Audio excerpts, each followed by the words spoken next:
তুরুকুল ইস্তিমবাতের দ্বিতীয় গুরুত্বপূর্ণ আলোচনা হলো আল মাকাসিদুশ শারঈয়া। মাকাসিদুশ শারঈয়া সারে যিনি, আমি যখন কোরআন থেকে ইস্তেমবাত করব, কোরআন যিনি বলছেন তার মাকসাদ কি? প্রত্যেকটা হুকুমের পিছনে কিন্তু একটা উদ্দেশ্য আছে।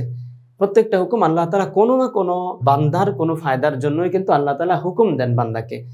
আল্লাহ তাআলা কোনো না কোনো ফায়দার জন্য হুকুম দেন। প্রত্যেকটা বিধানের পিছনেই কোনো না কোনো রহস্য আছে।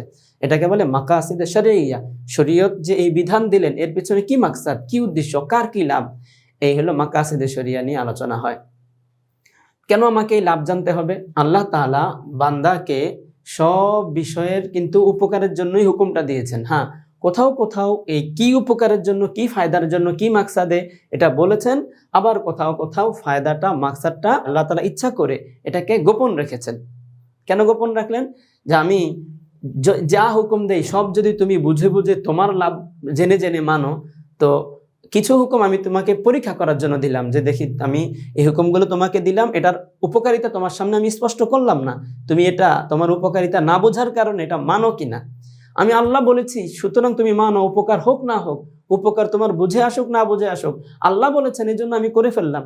এই যে এই রকমের মানে আল্লাহর প্রতি আনুগত্যতা, এটা পরীক্ষা করার জন্য আল্লাহ তাআলা অনেক বিধানে কিন্তু কি কেন এটা করলেন এটা অস্পষ্ট রেখেছেন। যেমন জাকাতের ক্ষেত্রে নামাজ 5 ওয়াক্ত কেন 5 ওয়াক্ত হলো, কম বেশ কেন হলো না? জোহরের নামাজ 4 রাকাত উদাহরণস্বরূপ, 4 রাকাত কেন? এটা আরো বেশি তো হতে পারতো, কম হতে পারতো। 4 রাকাতের কি মাকসাদ, কি উদ্দেশ্য, এটা তো বোঝা যাচ্ছে না। জাকাত এই পরিমাণ দিতে হবে, 40 ভাগের 1 ভাগ দিতে হবে, কেন 40 ভাগের 1 ভাগের মধ্যে কি রহস্য আছে?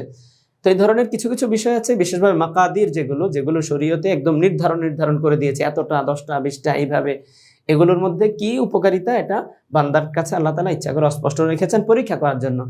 আর অধিকাংশ হুকুমের ক্ষেত্রেই কিন্তু এর উপকারিতাটা বলে দিয়েছেন।